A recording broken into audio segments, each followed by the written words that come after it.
আমাদের মেহের আফরোজ শাওন আপার ক্যারা উঠেছে। ক্যারা ক্যারা বুঝেন?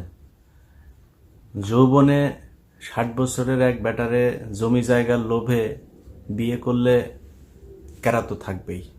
সেই ক্যারাই তিনার এখন উঠেছে। এক নম্বর কথা বলে নি, আপনাদের অনেকের আবার অনেকেই বলে থাকেন কার কার কার নাকি এই কি ওই যে ক্রাশ ট্রাশ বলে না, কি কি বলে যেন, এর অনেকের নাকি ক্রাশ আছে। তো এই বেটিরে আমি সরাসরি দেখছিলাম হুমায়ুন আহমেদ মারা যাওয়ার পরে এক সাক্ষাৎকার আনতে যায়। তো যাওয়ার পরে দেখা তো আমি সারাদিন টিভিতে দেখলাম কারিনা এখন যায় দেই জরিনা, বুঝছেন? এই হলো অবস্থা। তো সরাসরি যারা দেখেছেন ওনাকে তারা এই ক্রাশ খাওয়া লোকজনরা একটু বুঝায়েন। আর এর চেয়ে বেশি বললাম না। আল্লাহ সবাইকে সুন্দর করে বানিয়েছেন, আলহামদুলিল্লাহ। সমস্যাটা যেই কারণে ওনাকে নিয়ে আমি অনেক সময় অনেককে ব্যক্তিগতভাবে আক্রমণ করার কারণ হচ্ছে কোনো কিছুই ব্যক্তিগত না। আপনি যখন রাষ্ট্রীয় বিষয় নিয়ে কথা বলবেন তখন আপনাকে রাষ্ট্রীয়ভাবেই আপনাকে করা হবে, ওইটার সব কিছুর জবাব দেওয়ার জন্য আপনার কথা। অনেক মানুষ আছে না যে তার ব্যক্তিগত জীবন কি ওইটা নিয়ে কথা বলে। আরে বেটা, ব্যক্তিগত জীবন তুই ওই যে নিজামি, তারা বলা হয়েছে কোন এক জায়গায় হরিণ দিয়া কোন মেয়ে মানুষ দিয়া টিয়া তারপরে কিচ্ছা কাহিনী সাজানো হয়েছে না, সাইদিকে নিয়ে সাজানো হয়েছে না, মুজাহিদকে নিয়ে সবাইকে তো সাজানো হয়েছে এইভাবে। সবার সাথে নারীকে ঢুকিয়ে দেওয়া হয়েছে। মিথ্যা কথা বলে তাদেরকে সাজানো হয়েছে। সত্য কথা বলতে সমস্যা কোথায়? আপনার ব্যক্তিগত বলে কোনো কিছু নাই। আপনি যখন কোনো সাধারণ বিষয় নিয়ে কথা বলবেন যেটা পাবলিক বিষয়, ওইটার বলতে গেলে আপনাকে পাবলিকলি ট্রান্সপারেন্ট থাকতে হবে। নিজে ট্রান্সপারেন্ট না হয়ে এত পকপকানি করার কিছু নাই। ওনার সব শেষ একটা পোস্ট নিয়ে আপনাদেরকে কথা বলার জন্য আসি। গত কয়দিন ধরে উনি খুবই উত্তেজিত, ক্যারা খুব বেশি উঠেছে। তো সরাসরি যাওয়ার পরে দেখার পরে তার কেউ কেউ ক্যারা মজাইতে পারে না, ওই সোশ্যাল মিডিয়ার ছবিটা দেখায় একটু ক্যারা মজায় আর কি। তো যখন উনি পোস্ট করেছেন, আমি যখন এই ভিডিওটা বানাচ্ছি তখন বাংলাদেশ সময় রাত 12টা বাজে।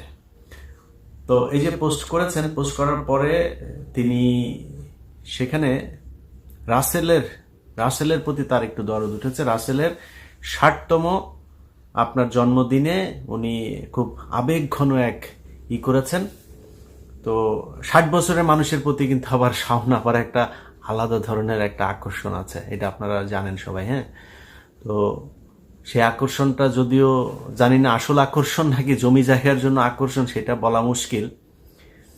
আমার মনে হয় জমি জায়গার জন্য আকর্ষণ।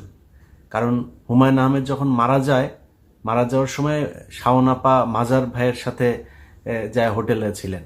হ্যাঁ, নিউ ইয়র্কে এসে হোটেলে ছিলেন মাজার ভাইয়ের সাথে উনি। আর ভদ্রলোক অসহায়ের মতো শেষ দিনগুলো পার করেছেন। তো আমার ধারণা হুমায়ুন আহমেদের জীবনের যে পাপ ছিল সেই পাপের প্রায়শ্চিত্ত হয়েছে এই বদমাইশ মহিলাকে দেয়া। শেষ বয়সে এসে উনি মিডিয়ার সামনে দেখিয়েছেন নানান ধরনের কান্নাকাটি করে, তারপরে অভিনয় তো পারেন, অভিনয় করে দেখিয়েছেন যে হুমায়ুন আহমেদের প্রতি তার বিশাল ভালোবাসা। তারপর অনেকে মনে করতে পারেন যে হুমায়ুন আহমেদের পরে উনি এখনো বিয়ে করেন নাই, তাহলে বোধহয় আসলেই ভালোবাসতেন। আরে বেটা, বিয়ে করবে কে? যে বিয়ে করলে তো সামনে যায় দেখবে, দেখলেই তো বুঝবে যে কারিনা না জরিনা। বিয়ে তো কেউ করে না, এই কারণে উনি বিয়ে করেন। আপনারা মনে করেন না ভালোবাসা থেকে বিয়ে করেন। যারা খায় মাগনা খায়, মাগনা খাইতে তো ধরেন দেখতে কেমন হইলো এটার সমস্যা না, এইভাবেই খাচ্ছেন ওনাকে। আর টাকা পয়সা কিছু আছে, সুগার মাম্মি হয়ে এখন তো সুগার নানি হওয়ার বয়স হয়ে গেছে। তো সুগার নানি এখন ধরেন করে এই পোলাপান নিয়ে টিয়া টাকা পয়সা দিয়ে হয়তো পয়সা তো কামিয়েছেন হুমায়ুন আহমেদের, সব তো দখল করেছেন অর্ধেক ভাগ নিয়ে। যাক, উনি সেখানে এইসব নিয়ে আলাপগুলো কেন আসলো সেই কারণটা আপনাদেরকে বলি। তার সেই ফেসবুকের পোস্টে গোলাম সারোয়ার অনিক নামে এক ভাই একটা কমেন্ট করেছেন। কমেন্টে তিনি লিখেছেন যে সাদে হেলিকপ্টার থেকে গুলি খাওয়া রিয়ার ব্যাপারেও আপনার এমন পোস্ট চাই। অর্থাৎ ওই ভদ্রলোক যেটা বোঝাতে চেয়েছেন যে তিনি এই যে রাসেলের যে আবেগঘন এই শাওনের নিচতলা আপনার ভিজে যাওয়ার যেই পোস্ট তিনি করেছেন, সেই পোস্ট অনুযায়ী যেই আবেগ দেখিয়েছেন, ওই রিয়ার ব্যাপারেও তিনি সেই আবেগটা দেখাতে চান। অর্থাৎ রিয়া নামে যে ছোট বাচ্চাটাকে র্যাপ গুলি করে মেরেছে সেটা নিয়ে। সেখানে শাওন সাথে সাথে সেটা রিপ্লাই দিয়েছেন যে বলেছেন যে এখানে আপনার চাওয়া পূরণ করার দায়িত্ব নিয়ে আমি বসে নাই। আপনি অপরিচিত একজন হয়ে অন্যের পোস্টে এসে পকর পকর করা বন্ধ করে দেন। ধন্যবাদ। তো আপনি তো নিজের পাবলিক ফিগার মনে করেন, তো আপনি পাবলিক ফিগার, আপনি একজন সেলিব্রিটি। আপনার মতো সেলিব্রিটি হুমায়ুন আহমেদের কাছে নিচতলা ভাড়া দিয়ে তারপরে এক সেলিব্রিটি হয়েছেন। আপনার মতো সেলিব্রিটিরা আর কোথাও কেউ জায়গা দেয় না। আপনার মতো এরকম একজন বিখ্যাত সেলিব্রিটি যখন পোস্ট করবেন, পাবলিক তো আইসা তারপরে আপনাকে কমেন্ট করবে, তাই না? আমাদের পোস্টে কমেন্ট করে না? কমেন্ট করলে আপনাকে হয় জবাব দিতে হবে, না আপনি তারে বকা দেন, যেটা দেন সেটা দেন, কোনো সমস্যা নাই। আপনি বললেন যে এখানে এসে করার আপনি কে, মানে ওনাকে আপনি অন্যের পোস্টে পকর পকর করা বন্ধ করেন। পকর পকর করা বন্ধ করবে মানে কি? কিসের জন্য পকর পকর? আপনি পোস্ট করেছেন, পোস্টের জবাব দিবে না? সেটাই দিয়েছে। যাই হোক,